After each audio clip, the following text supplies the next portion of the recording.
오늘 우리에게 주시는 하나님의 말씀은 사무엘상 24장 1절에서 22절까지의 말씀입니다.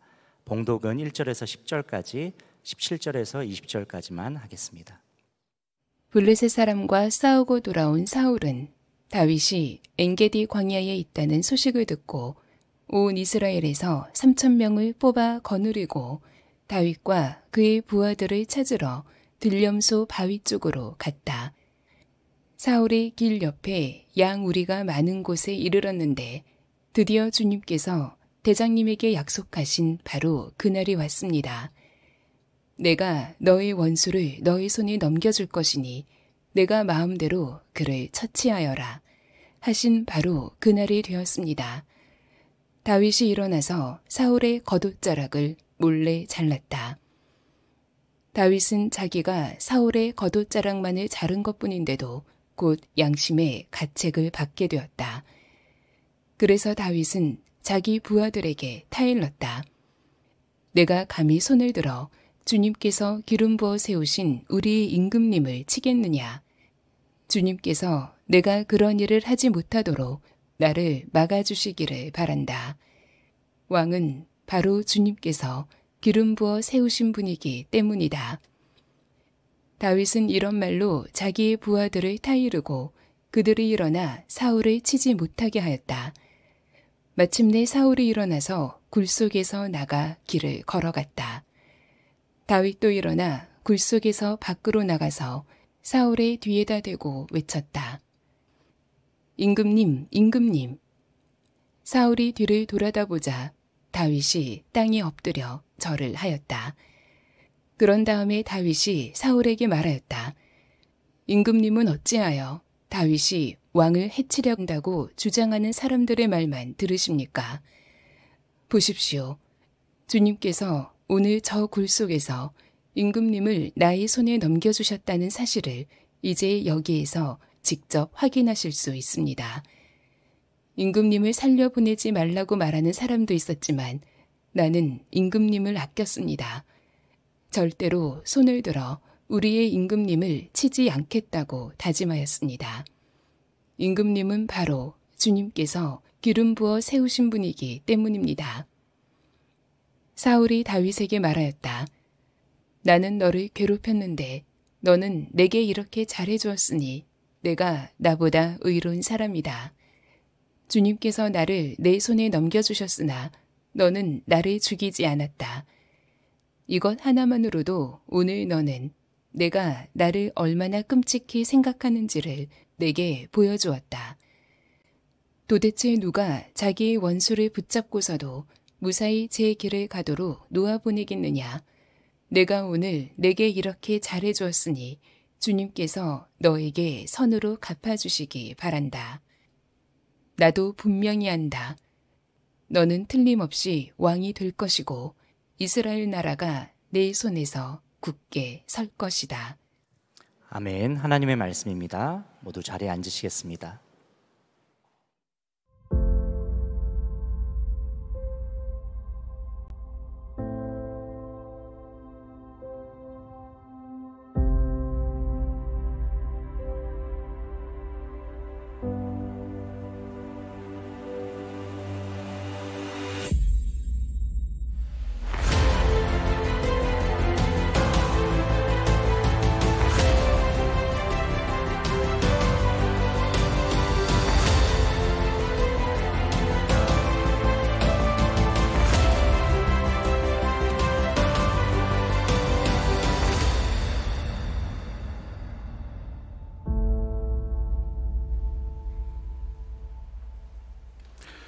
네, 우리 10월 마지막 주가 되었습니다. 이제 다음 주면 11월이 되는데요. 오늘 우리 사부 예배에 오신 여러분들 환영하고 축복합니다. 우리 오신 분들에게 이렇게 인사하겠습니다. 하나님의 뜻대로 사십시다. 인사하겠습니다. 하나님의 뜻대로 사시기를 축복합니다. 하나님의 뜻대로 사시기를 축복합니다.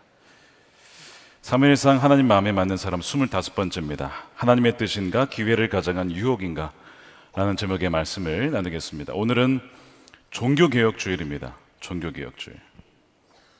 여러분, 갱신과 개혁은 나 자신에서부터 시작을 하는 겁니다.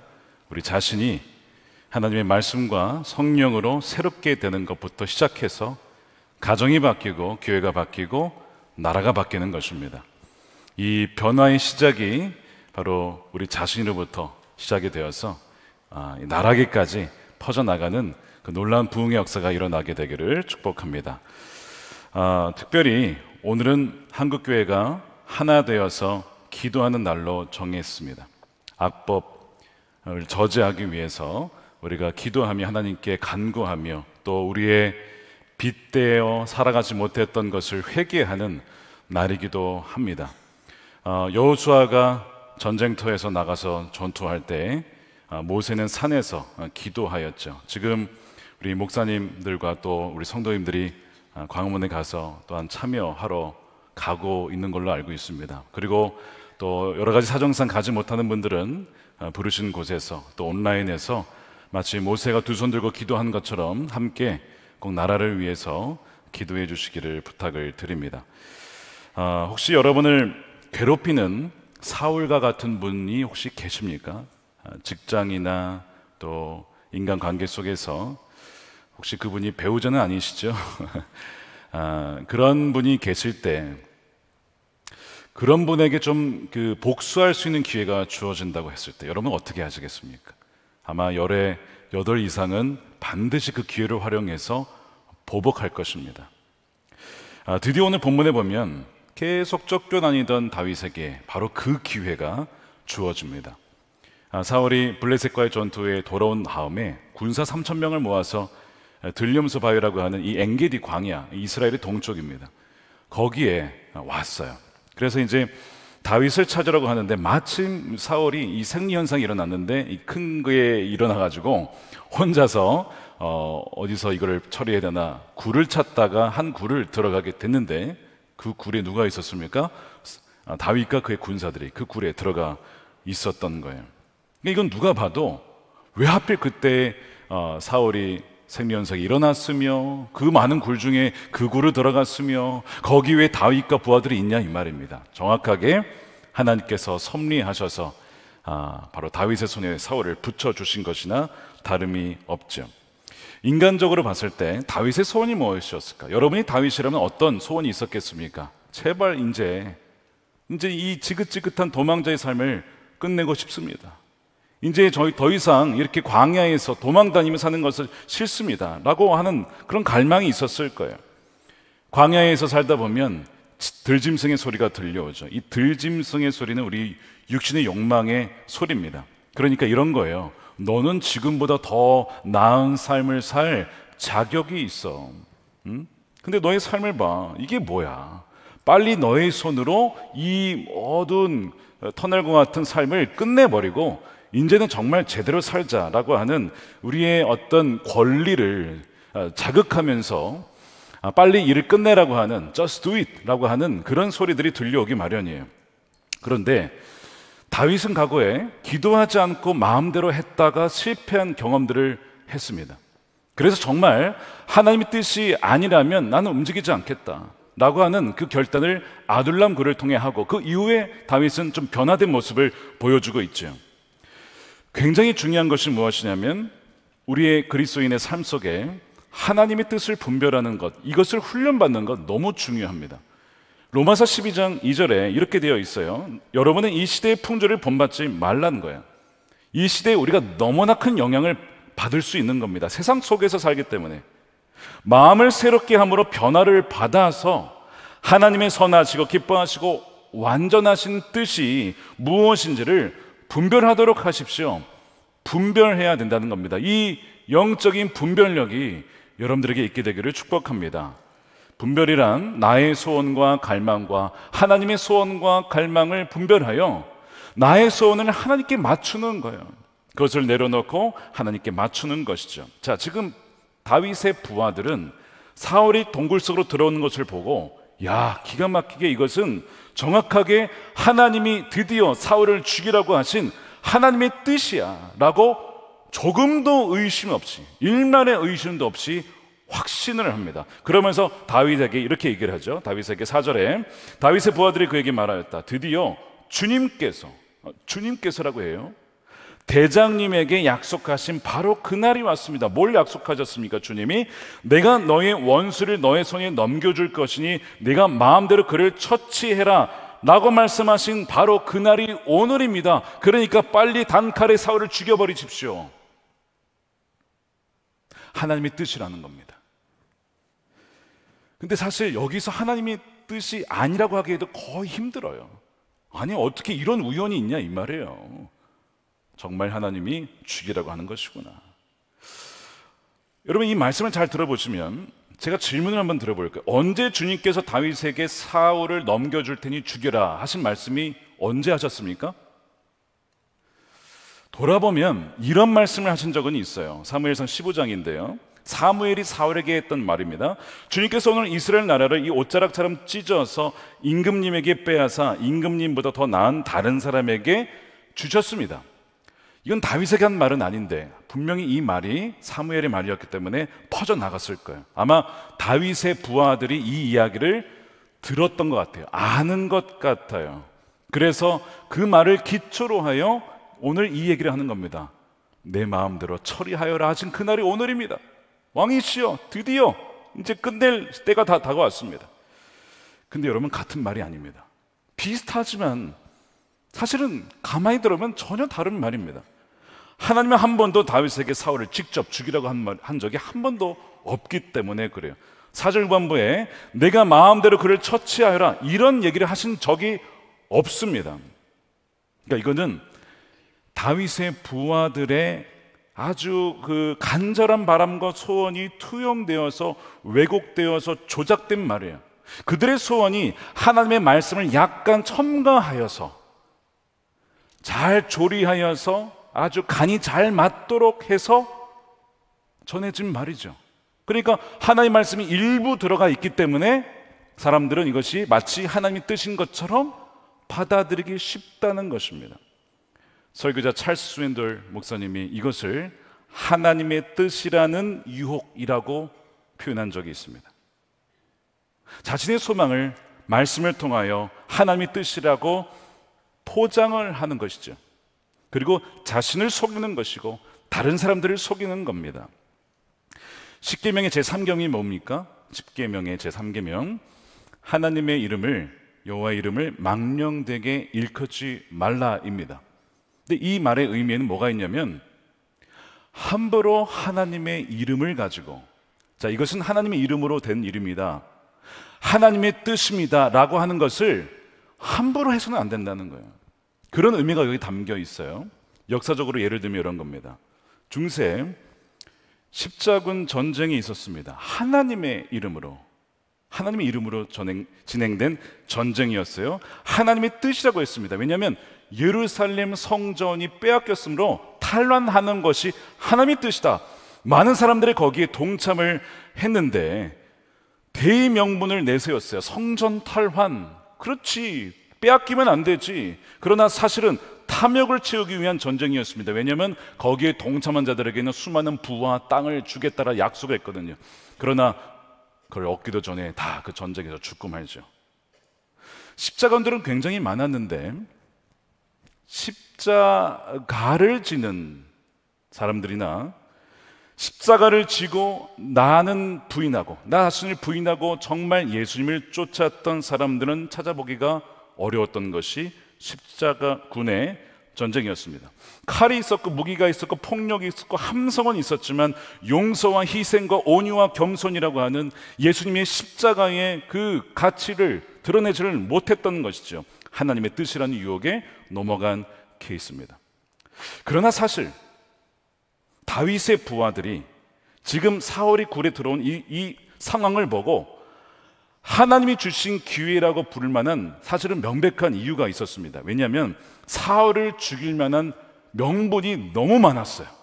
대표적으로 세 가지만 꼽아본다면 첫 번째, 사울은 노베 제사장들과 그 마을 사람들을 학살하라고 명한 장본인입니다.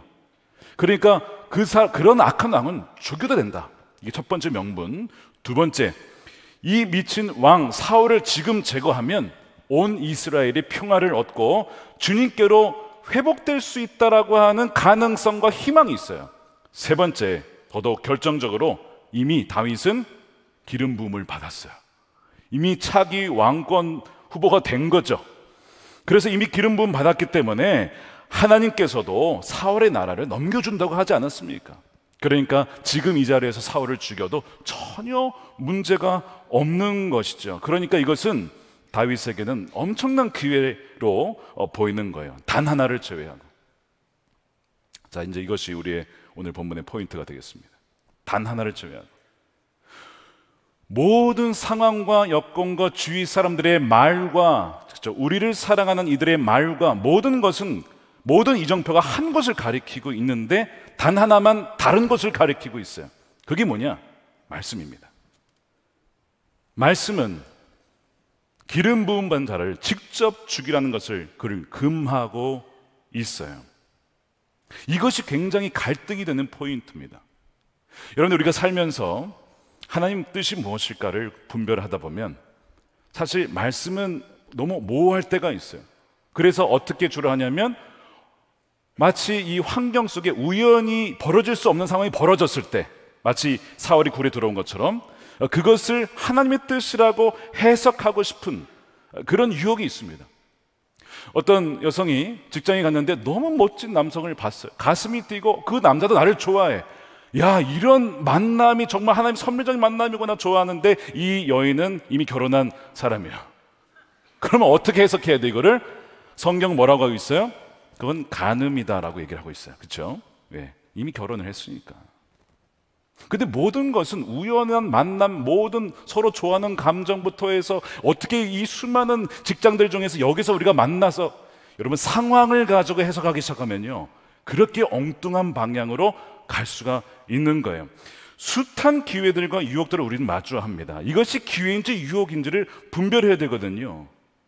그러면 직장생활 하시다 보면 승진할 기회가 있고요, 성공할 기회, 떼돈을 벌 기회, 좋은 사람을 만나 결혼할 기회, 악을 갚고 공의를 세울 수 있는 기회, 그런 기회들이 있어요. 나쁜 것 하나도 없습니다. 다 좋고 우리 삶에 일어났으면 하는 그런 좋은 것들인데, 이런 좋은 것들에게는 늘 이 악한 사단의 해로운 유혹들이 섞여 있기 마련입니다. 알곡만 있는 게 아니라 가라지가 섞여서 이 알곡인 줄 알고 뽑았는데 가라지였던 거예요. 뭐 이런 일들이 우리의 삶에도 늘 일어나기 마련이에요. 그래서 마귀는 마귀의 유혹을 포장해서 하나님의 뜻이라고 믿게끔 우리들을 유혹한다는 것입니다. 어떤 사업가가 좋은 사업 아이템을 가지고 비즈니스를 시작했는데 작게 시작을 했어요. 근데 하다 보면 어떤 마음이 드냐면 이것을 키우고 싶은 마음이 들어요.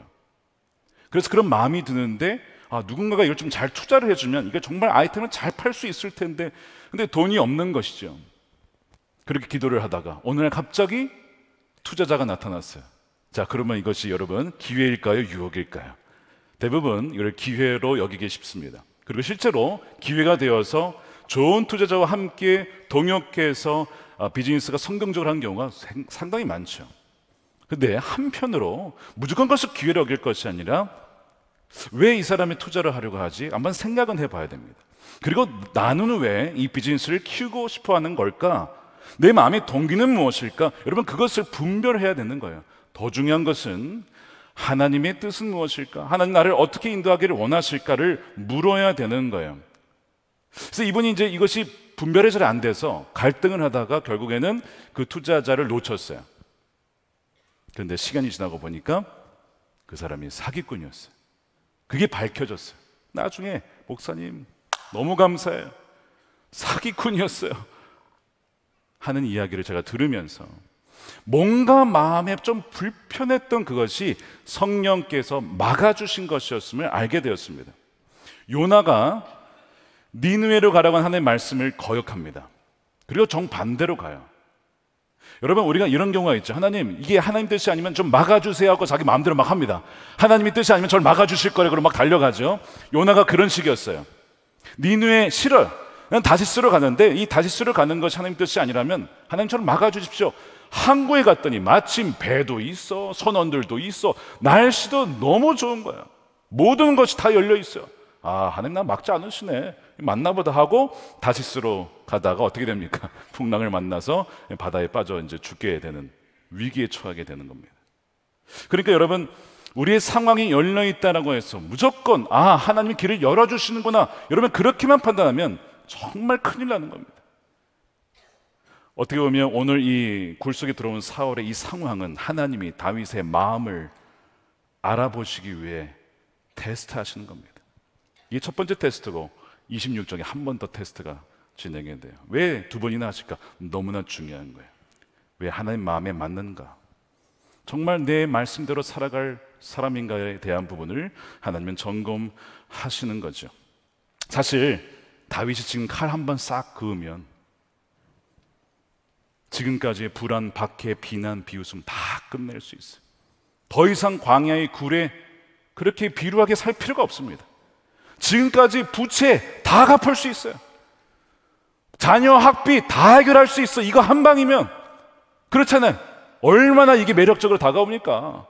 모른 척하고 싹 하면 그냥 해결되는 그 기회 앞에 이걸 놓칠 바보가 어디 있냐고요. 그런데 다윗은 그 절호의 찬수 앞에 몰래 그 뒤를 보고 있는 사울에 들어가서 옷자락만 싹 잘랐어요.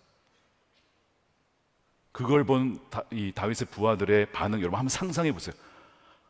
아유, 저 기회를 놓쳤어. 저런 무능한 왕이 있나? 그러지 않았겠습니까? 야, 이런 사람을 믿고 우리가 인생을 맡길 수 있을까? 이거 사상 바꿔야 되는 거 아니야? 뭐 이런 생각을 하지 않았겠습니까? 근데 다윗은 이 옷자락 하나 자른 것만으로도 너무 양심에 갇히게 됐어요. 사실 이 사무엘 상하를 통틀어서 다윗이 영적으로 가장 민감하고 가장 주인과 동행했던 시기가 언제냐라고 하면 저는 이때를 꼽고 싶습니다.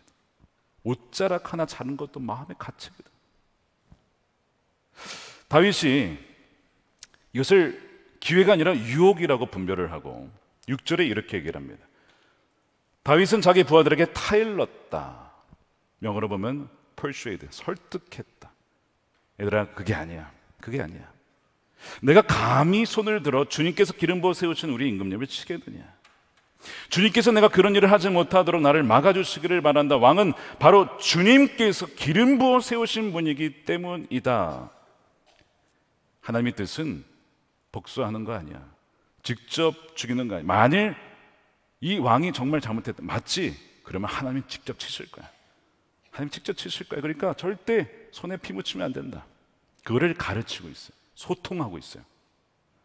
소통의 리더십. 다윗을 보여주고 있죠. 다윗이 이걸 어떻게 분별할 수 있었을까? 저는 묵상하고 연구를 하다가 두 가지 이유를 알았습니다. 첫 번째, 다윗은 기도하고 있었어요. 보통 우리 같았으면 제 손으로 사울을 직접 죽일 수 있는 기회를 주십시오, 뭐 이런 기도를 했을지도 몰라요. 그런데 다윗의 기도는 그게 아니었습니다. 지난번에 10사람들이 유다 지파인데 다윗을 배신하고 사울에게 밀고를 했잖아요. 그래서 위기에 처했다고 말씀드렸죠. 그 이후에 쓴 시편이, 다윗이 쓴 시편이 54편입니다. 거기에 이런 기도가 있어요. 하나님, 주님의 이름으로 나를 구원하시고 주님의 권세로 나의 정당함을 변호하여 주십시오. 제가 정당하다는 것을 변호해 주십시오. 정당함을 변화할 수 있는 기회를 주십시오라고 기도를 했는데 기회가 주어진 거예요. 자, 사울을 너한테 줄게. 너 어떻게 할 거야? 죽일래? 아니면 그를 풀어줌으로, 용서해 줌으로 너의 그 깨끗하고 정당하고 그 순결한 마음을 드러낼래? 다윗은 이것을 하나님이 자신의 무고함을 드러낼 수 있는 기회로 주셨구나 하는 것을 알았던 거예요. 그렇게 알을 수 있었던 이유는 뭐예요? 기도했기 때문입니다. 여러분, 기도하는 사람은 어떤 상황에서 이것이 A가 아니라 B라고 하는 것을 아는 이유는 그가 말씀을 가지고 기도했기 때문에 아는 거예요. 이거는 기도한 사람만이 아는 겁니다. 기도한 사람은 즉각 그 상황 속에서 아니구나 하는 것을 분별하는 거예요. 그러나 기도하지 않은 이 부하들처럼 그냥 상황만 보면 이건 죽여야 된다 이렇게 판단을 하는 거예요. 이거는 정말 이 대박 기회다 라고 했다가 사기를 당하고 넘어갈 때가 얼마나 많은지 몰라요. 기도였다는 겁니다. 근데 더 나아가서 더 근본적인 이유가 바로 하나님의 말씀이 있었어요. 다윗이 그렇게 기도하지 않은 이유는 아까 말씀드린 것처럼 여호와의 기름 부음 받은 종을 해하는 것을 하나님이 금하고 있고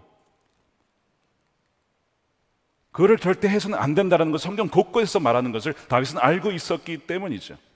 예를 들면 민수기나 출애굽기나 모세의 권위에 대해서 미리암이 한번 제기를 했다가 병에 걸리죠.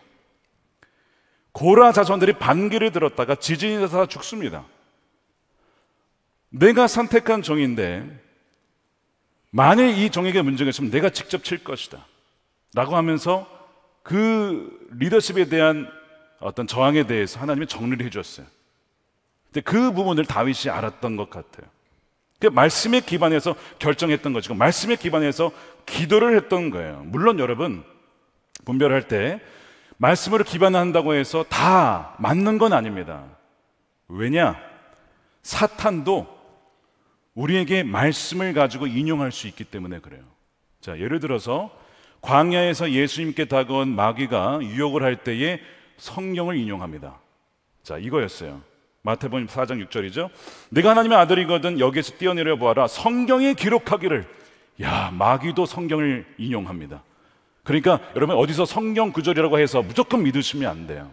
이것이 정말 그 뜻이 맞는지 문맥을 봐야 되고 이것이 성경에서 말한 바가 맞는지를 해석하지 않으면 속기 마련이에요. 이 사탄이 인용한 이 구절은 시편 91편입니다. 정확하게 인용을 했는데 뭐가 틀리냐면 뛰어내려봐라, 시험해봐라, 이 구절은 없어요. 마귀는 성경의 90%를 인용하고 10%를 틀어서 바꾸는 거예요. 여러분 이단의 특징이 뭐죠? 성경을 쓴다는 겁니다. 여러분 여기 이제 막 이 복정동뿐만 아니라 여기 중앙 위에 가면 이단들이 돌아다니면서 말씀을 막 전도를 해요. 가만 보면 다 성경 구절이에요. 근데 마지막에 다른 거야. 마귀가 쓰는 방식이에요. 이것이 성경을 가지고 성경이 이게 돼 있지 않냐? 6월절 지키라고 하지 않냐? 지금부터 6월절 지켜야 된다 이러면서 이렇게 성경을 쓴다고 해서 무조건 맞는 건 아니에요. 그래서 우리가 분별의 훈련을 해야 된다 이거예요. 성경이 뭐라고 말하고 있는지를. 다윗이 이 말씀을 가지고 분별한 것은 직접 이 사울을 죽이는 것은 하나님께서 금하신 것임을 알았어요. 물론 사울이 불의한 왕이었지만, 불의한 것은 맞지만 이 왕이라고 하는 권세는 하나님으로부터 온 것이기 때문에 그 권위에 대해서는 복종을 하는 거예요. 물론 사울의 인격에 대해서는 복종할 수 없었지만 하나님이 세우신 권위에 대해서는 하나님께 속한 것이므로 그 지위에 순종하겠다는 거예요. 그래서 나중에 오늘 본문에 보시면 나중에 이제 동굴을 나간 사울에게 다윗이 나가서 거리를 두고 나간 다음에 절을 합니다. 사울에게 절을 해요. 여러분 이 태도를 잘 보셔야 돼요. 사울이 분명 악한 왕이에요. 불의한 왕이에요. 그러나 그의 태도는 기본적으로 리스펙트하는 부분이 있어요. 왜요? 권위는 다 하나님이 주신 거거든요. 로마서 13장 1절에 사람은 누구나 위에 있는 권세에 복종해야 합니다 라는 말씀이 있죠. 모든 권세는 하나님께로부터 온 것입니다. 이미 있는 권세들도 하나님께서 세워주신 것입니다. 그러므로 권세를 거역하는 사람은 하나님의 명을 거역하는 것입니다. 거역하는 사람은 심판을 받게 될 것입니다. 베드로전서 2장 18절입니다. 하인으로 있는 여러분 극히 두려운 마음으로 주인에게 복종하십시오. 선량하고 너그러운 주인만 아니라 까다로운 주인, 영어로 보니까 불의한 주인, the unjust, 불의한 주인에게도 그리하라는 거예요. 너무 이해하기 어려운 말씀이에요. 말도 안 되는 말씀이에요. 근데 한번 생각해 보세요. 빌라도 불의한 왕이었습니다. 종독이었습니다. 근데 예수님이 뭐라고 하시냐면 하늘에서 주지 않았더라면 너에게 이런 권세가 없어. 나를 해할 권세가 없어. 근데 하나님이 주셨어. 나를 죽이라고. 그런 권세를 주셨으니 내가 그 권세에 복종한다. 예수님이 빌라도의 권세 아래 죽임을 당하시는 거예요. 그래서 하나님은 그 불의한 권세조차도 합력하여 선을 바꾸셔서, 선으로 이루셔서 십자가를 통해 인류의 온 구원의 문을 여시는 겁니다. 기가 막히죠? 불의한 권세 그 위에 하나님의 통치의 권세가, 강력한 권세가 있다는 것입니다. 여러분들에게 이런 믿음이 있게 되기를 축복합니다. 그런데 심각한 질문이 하나 더 있어요. 그러면 이런 사울과 같은 불의한 권위에 무조건 복종해야 됩니까? 여러분, 마지노선이 있습니다. 마지노선이 무엇이냐면 국가나 불의한 권위에 대한 순종이 하나님께 대한 불순종을 유발하기 전까지만 복종하는 거예요. 만일 하나님께 대한 불순종으로 이어간다면 거기에 대해서는 반드시 저항해야 됩니다. 성경에 그런 예가 많아요. 바로 왕이 출애굽기에 아기들을 죽이라고 했어요. 히브리 산파들이 진짜 믿음이 좋아요. 안 죽이는 거야. 지켜냈어요. 그 중에 하나가 모세 아닙니까? 대범하죠. 걸리면 죽는 건데요.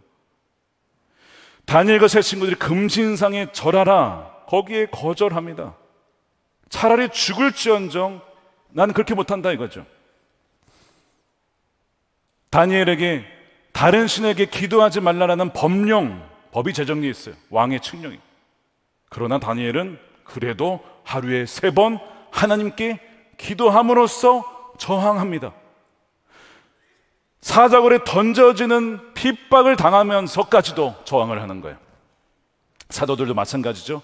예수의 이름으로 말하지도 말고 가르치지도 말라. 더 담대하게 말하는 거예요. 그런 식으로 저항을 하는 것이죠.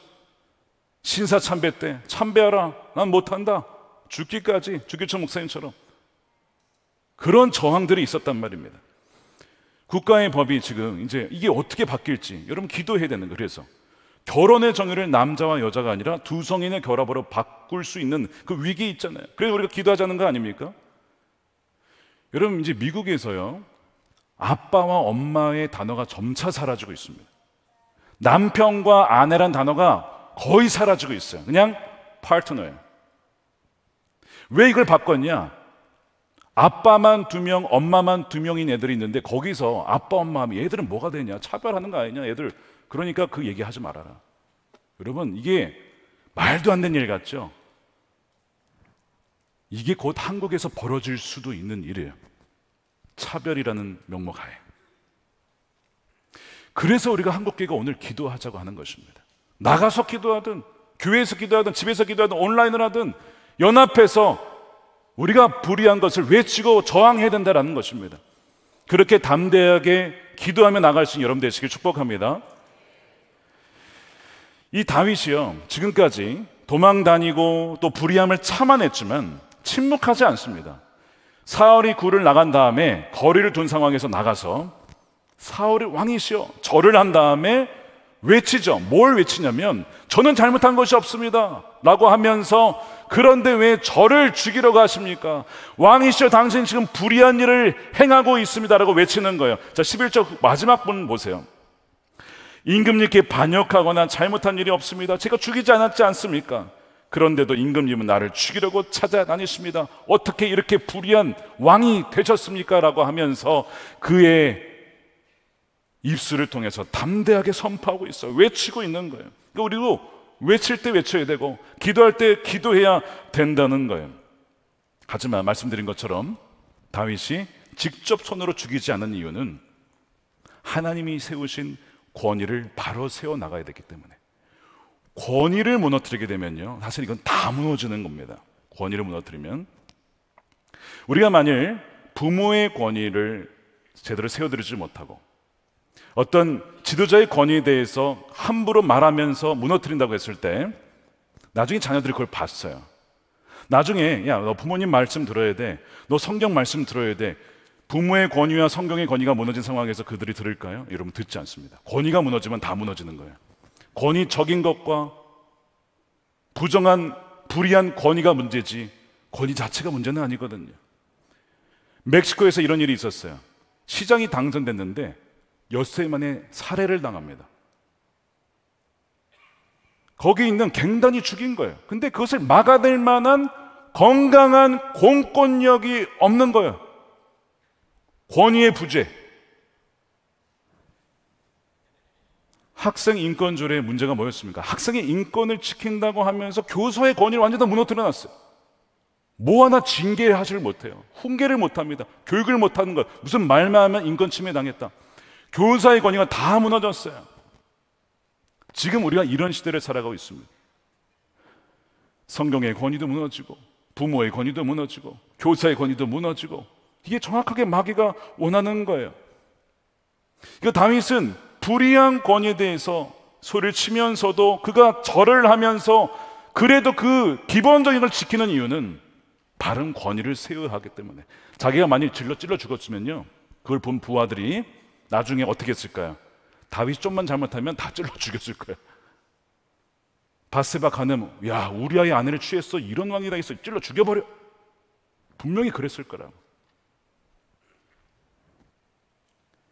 불의한 권위는요, 하나님 반드시 친히 다루십니다.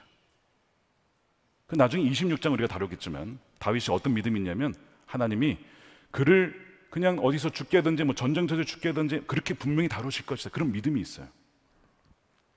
그러면서 자기의 손으로 직접 죽이는 걸 하지 않습니다. 13절에 옛날 속담에 악인에게서 악이 나온다 하였으니 내 손으로는 임금님을 해하지 않겠습니다. 이게 무슨 의미냐? 내가 만약 사울을 직접 죽이면 나도 하나님 말씀을 어기면 악인이 된다. 그러면 그 악인이 되면 거기서 또 악이 나오는 거야. 새로운 사울이 등장하는 거야. 다윗은 그 위험성을 알고 있었어요. 그래서 사울을 직접 죽임으로써 내 자신이 악에 의해서 삼킴당한 바 되는 것을 피하기 위한 선택을 지금 하고 있는 겁니다. 아까 말씀드린 십자군 원정을 얘기해 드리면, 대명분을 지키기 위해서 쫙 전쟁을 했는데 문제가 무엇이냐면 자신들 안에도 악과 어둠과 잔혹성이 있었음을 그들은 보지 못했어요. 이슬람 세력을 멸해야 된다, 와 죽이자 하는데 그들이 이제는 새로운 악이 되어버린 거예요. 다윗은 이 점을 인식하고 있는 거예요. 4세기 사막 교부들의 금원집에 보면 이런 말씀이 나옵니다. 악령과 직접 싸우지 말아라. 이게 무슨 의미일까요? 잘 보세요. 악의 세력과 정면 대결하려면 영적으로 성숙해야 되는데 그만큼 영적으로 성숙한 사람이 많이 없다는 겁니다. 그래서 성숙하지 않은 사람이 악과 직접 대결하다 보면 자신이 점점 악해진다는 거예요. 여러분, 이 얘기가 어디 나오냐면 반지의 제왕 영화 보시면 사우론이라고 하는 악에 대항해서 프로도와 친구들이 선의 어떤 그 그룹을 만들죠. 공동체를 만들어서 대항하기 위해서 이제 여정을 하는 거예요. 근데 여정을 가만 보면 나중에 점점 얘들이 탐욕스러워지고 서로 시기하고 의심하고 서로 막 죽이고 이게 변해갑니다, 팀이. 여기는 악이고 선인데 어느덧 누가 악이고 선인지가 잘 구분이 안 될 정도로 점점 물들어가요. 나중에 물론 깨어나긴 하지만 이걸 지금 잘 보여주고 있죠. 그래서 사막교보들이 무슨 얘기를 하냐면, 자, 핵심입니다. 악과 싸울 때 어둠의 왕자에게 너무 많은 관심을 쏟는 대신 빛 대신 주님에게 더 많이 집중해야 합니다. 말씀 앞에, 주님의 임재 앞에 주님과 함께하는 일에 더 많은 에너지를 써야 됩니다. 그 얘기를 하고 있는 거예요. 그리하여 간접적으로 그러나 필연적으로 어둠의 세력을 좌절시키라라고 하는 것을 제자들에게 충고하는 거예요. 악이 힘으로 대결한다고 해서 힘으로 대결하려고 하지 말고 선으로 악을 갚으며 빛으로 어둠을 이기라. 동성애의 쓰나미처럼 물결이 밀려옵니다. 악과 싸워야 돼요. 말씀드린 것처럼 아빠, 엄마의 단어도 점차 사라져가고 남편, 아내도 사라져가고 이제 이 임신하고 출산하는 걸 우리는 엄마가 되었다라고 하는데 엄마 말을 안 해요. 출산한 사람, 왜? 트랜스젠더도 해야 되니까. 싸워야 하지만 악에 잠식당하지 않으면서 선으로 악을 이기는 법도 배워야 합니다. 아빠, 엄마 밑에 자라는 가정, 엄마의 돌봄 아래, 아빠의 돌봄 아래 자라는 가정이 얼마나 행복한지 보여줄 수 있어야 되죠. 제가 한창 미국에서 목회를 하면서 성경적으로 왜 동성애가 문제인지를 외치고 설교하고 그렇게 막 한참 할 때에 제 안에 어떤 담대함이 있었어요. 그러면서 동시에 어느 순간에 제 영혼이 점차 어두워진다는 것을 느낀 적이 있습니다. 언제냐면 성경의 권위를 무시하고 막 자기네 마음대로 성경을 바꾸어서 뭐 구약은 다 옛날 거니까 이 구약에 나와 있는 동성애 이런 다 이거는 아니다 버려버리고 이런 게 너무 막 미운 거예요. 막 화가 막 나는 거예요. 처음엔 저는 그것이 거룩한 분노라고 생각했어요. 아, 내 안에 거룩한 분노가 있구나. 근데 시간이 지나면서 이런 게 또 있는 거예요. 그렇게 이제 결국 말씀대로 살아가려고 한 사람들을 또 막 조롱하면서 아유 저 구태윤한 사람 뭐 이런 얘기 들으니까 더 화가 나고 미워지고, 반동성애 운동에 참여하지 않으면 모두 가짜거나 겁쟁이처럼 또 보이는 거예요. 아, 왜 참여하지 않지? 아, 저들은 다 가짜야. 이런 생각이 막 드는 거예요. 자, 보세요. 대의 명분은 너무나 성경적이고 옳고 맞아요. 다 맞아요. 싸워야 됩니다. 외쳐야 됩니다. 그런데 어느 날 그렇게 하지 않으면 누군가를 인격적으로 무시하거나 모욕하는 그 무엇인가 안에 있는 어둠의 이건 도대체 뭐냐 이거죠. 그거를 인식하게 된 거예요. 그래서 기도를 하는데 어느 날 주님께서 저에게 이렇게 묻는 것 같았습니다. 참 수고가 많다. 그런데 너가 다 옳으니, 그때 깨달았어요. 목적은 옳았는데 수단과 가정은 잘못됐구나. 진리는 지켜냈는데 그 영혼에 대한 사랑을 잃어버린 게 아닌가. 그걸 깨닫고 그 균형을 하나님 허락해 주십시오. 그렇게 기도한 적이 있습니다. 자, 다윗이 왜 사울을 직접 죽이고 싶지 않겠습니까? 근데 직접 죽이지 않으면서 동시에 그의 불의를 외쳐요. 균형감 여러분 느끼십니까? 균형감. 하나님의 권위에 인정하면서 불의에 대해서 외치는 이 균형감 말입니다. 지금 여기 10절에 보시면 이렇게 얘기해요. 임금님을 살려보내지 말라고 말하는 사람도 있었지만 나는 임금님을 아꼈습니다. 절대로 손을 들어 우리 임금님을 치지 않겠다고 다짐하였습니다. 아꼈다는 거예요. 이거 아꼈다는 단어는 불쌍히 여기고 궁일이 여겼다는 거예요. 언제 쓰였냐? 요나서에 보면 요나가 그 박넝쿨을 아꼈죠. 그러니까 하나님께서 뭐라고 하시냐면 하물며 내가 니느웨의 그 악인들이요 다 악한 사람들이죠. 어떻게 보면 내가 이 니느웨 사람들을 어찌 아끼지 아니하겠느냐. 동일한 단어입니다. 분명 악인이지만, 이스라엘을 침략하고 잔혹하게 죽인 악인들이지만 사울을 분별하지 못해서 몰라서 그러는 그들에 대해서 내가 어찌 긍휼히 여기지 아니하겠느냐.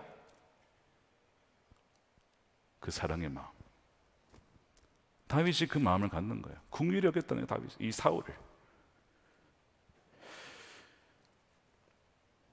다윗이 사울을 아껴주고 어떻게 보면 용서하고 보내줌으로써 악을 선으로 갚는 거예요. 어둠의 왕에게 너무 많은 관심을 쏟기보다 빛이신 왕정의 왕에게 더 나아가는 거예요. 로마서 12장의 19절, 내 사랑한 자들아 너희가 친히 원수를 갚지 말고 하나님의 진노하심에 맡기라. 기록되었을 때 원수 갚는 것이 내게 있으니 내가 갚으리라. 21절에 악에게 지지 말고 선으로 악을 이기라.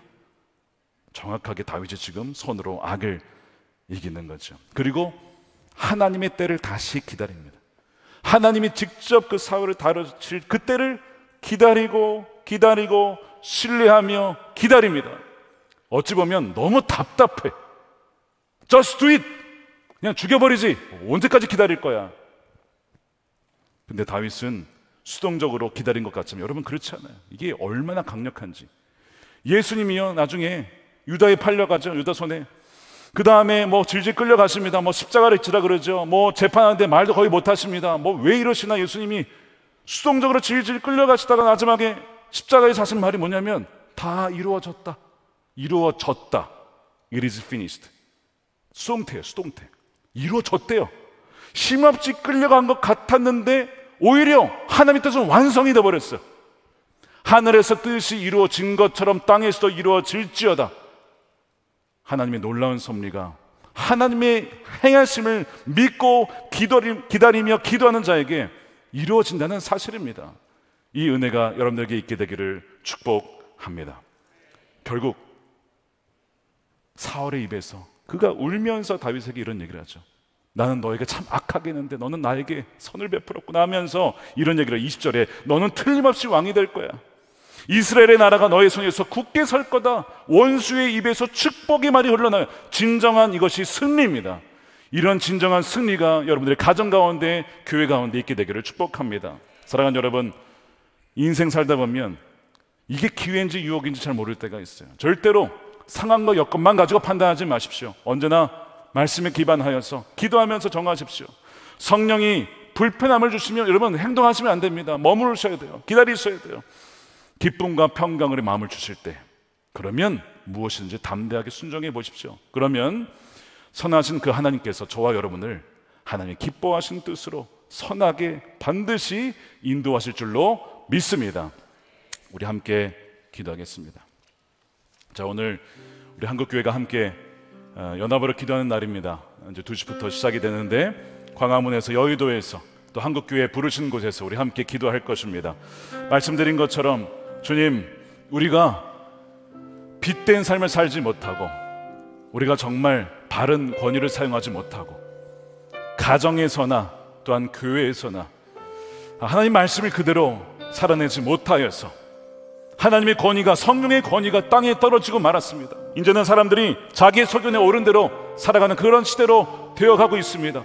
우리의 잘못임을 고백하며 우리의 죄임을 이 시간 회개하오니 우리를 용서해달라고, 우리 첫 번째는 회개 기도했으면 좋겠고, 두 번째는 우리 한국교회가 연합하여 주 앞에 기도합니다. 대한민국에 악법이 세워지지 않게 하여 주시고 거룩한 나라로, 거룩한 가정을 세워나갈 수 있는 대한민국 되게 해달라고, 우리 두 가지 놓고 함께 동성으로 우리 주여 한번 외쳐 기도하겠습니다. 주여, 뜻하신 그곳에 나를 있기 원합니다. 이끄시는 대로 순종하며 말씀대로 살아가지 못한 것이 우리임을 고백합니다. 하나님, 탐욕스럽게 거짓말하며 또한 분열하며 시기하며 아버지, 우리가 더 악한 죄인임을 고백합니다. 주여, 우리가 말씀을 사랑하지 못함으로 말미암아 성경의 권위와 하나님의 권위가 땅에 떨어진 이 모든 결과를 가진 것이 바로 빛된 그리스도의 삶을 살아내지 못한 우리의 죄임을 고백합니다. 주여, 우리를 불쌍히 여겨주시옵소서. 아버지 하나님, 인생의 기로 가운데 피해와 유혹의 분별 가운데 성령 우리 마음을 새롭게 하여 주시고, 그리하여 변화를 받아서 하나님의 선하시고 기뻐하시고 완전한 뜻이 무엇인지 분별해 나가는 교회가 되게 하시고 나라가 되게 하여 주시옵소서. 나를 이끄소서. 살아계신 아버지 하나님, 주님 앞에 우리의 죄를 고백하였습니다. 우리가 말씀대로 살아가지 못하였고, 우리가 세상에 빛된 삶을 살아가지 못하였음을 고백합니다. 그리하여 하나님과 말씀의 권위가 땅에 떨어지고, 부모의 권위가 떨어지고, 교사의 권위가 떨어지고, 정말 사람들이 자기의 소견에 옳은 대로 행하는 사사기의 영적 어둠의 시대가 왔음을 하나님, 우리가 한탄하며 기도하오니 주여, 우리가 회개할 때 주여 우리의 모든 죄를 용서하여 주시옵소서. 무관심했던 것, 또 담대하게 살아내지 못한 것, 이제는 정말 주를 신뢰하고 믿음으로, 또 성령의 권능으로 말씀 그대로 살아낼 수 있는 힘과 능력을 우리 모두에게 더하여 주시옵소서. 진리를 지켜내되 그러나 은혜 안에, 또한 사랑 안에 진리를 말하며 끝까지 품으며 하나님께서 아끼고 긍휼히 여겨졌던 것처럼 우리도 사람들에 대하여 인내하며 사랑하며 품으며, 그러나 동시에 다윗이 외쳤던 것처럼 불의에 대하여서 당당히 외치며 또한 기도할 수 있는 하나님 마음에 합한 사람들로 우리를 빚어가 주시옵소서. 한국교회가 연합하여 기도합니다. 하나님, 정말 나라가 다시 한번 새롭게 되어지며 또한 동성애 합법화되어지는 그 위기 가운데 이 나라의 위기를 막아주시고 하나님, 건강하고 거룩한 나라가 될 수 있도록 하나님께서 친히 각 가정마다 또한 교회마다 새롭게 하시는 놀라운 역사를 허락하여 주시옵소서. 하나님, 11조로 감사헌금으로 또한 성경금으로 주님께 올려드리며 우리의 삶을 주님께 맡겨드립니다. 주의 기쁘신 뜻을 위하여 마음껏 사용하여 주시고, 저희 하는 일마다 하나님께서 형통의 복을 주시고 복의 복이 되게 하여 주셔서 하나님과 그분의 나라와 영광을 위하여 힘있게 쓰임받는 하나님의 백성들이 되게 하여 주시옵소서. 이 나라가 하나님을 경외하는 나라가 되게 하시고, 말씀에 기반하여 하나님 법들이 제정되게 하시고, 악법들이 폐지가 되게 하시고 제정되지 않게 하여 주시며, 정치인들과 교사들과 선생님들과 각계의 각각의 층의 지도자들 가운데 하나님을 두려워하는 경외하는 자들이 세워지게 하여 주시옵소서. 남과 북이 복음으로 통일되게 하시고 북한에 억눌려 있는 주의 백성들을 풀어 주옵소서. 땅끝까지 복음이 증거되어 주님이 다시 오시는 그날 주여 예비하며 세례요한과 같이 그의 오실 길을 예비하는 신실한 주의자들이 자녀들이 다 되게 하여 주시고 주님이 오실 때 착하고 충성된 종이라고 칭찬받는 하나님의 백성들이 되게 하여 주시옵소서. 감사하며 예수님의 이름으로 기도드립니다. 아멘. 다 같이 일어나셔서 우리 주님 말씀하시면 찬양하면서 봉헌 드리겠습니다.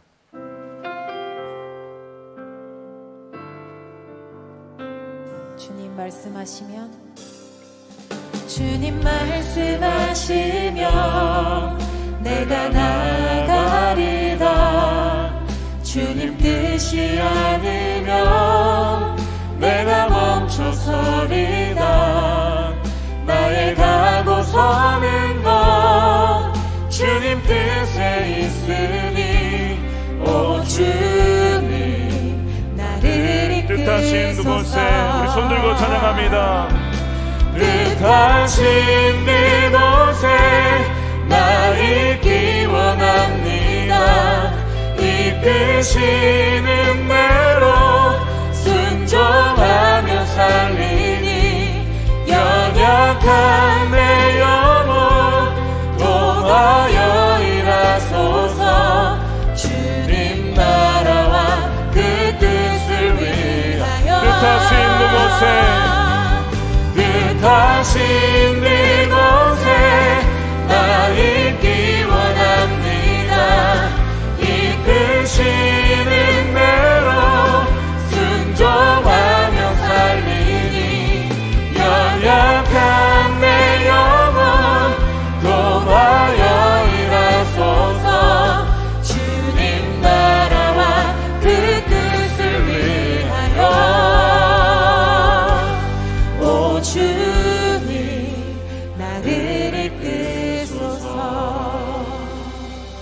축도하겠습니다. 이제는 우리의 길이요 진리요 생명 되신 예수 그리스도의 크신 은혜와 아버지 하나님의 측량할 수 없는 지혜와 사랑하심과 우리와 늘 함께 하시는 성령님의 감화감동 내주하심이 인생의 갈림길 속에서 유혹을 분별하고 하나님 기뻐하신 뜻 따라 순종하기를 결단하는 사랑하는 모든 성도들 머리 위에 저들의 가정과 일터와 자녀들 다음 세대 특별히 함께 연합하여 나라를 위해서 기도하고자 나아가는 사랑하는 우리 모든 한국교회 성도들 그리고 나라와 열방 가운데 영원히 함께 하시기를 간절히 축원하옵나이다. 아멘.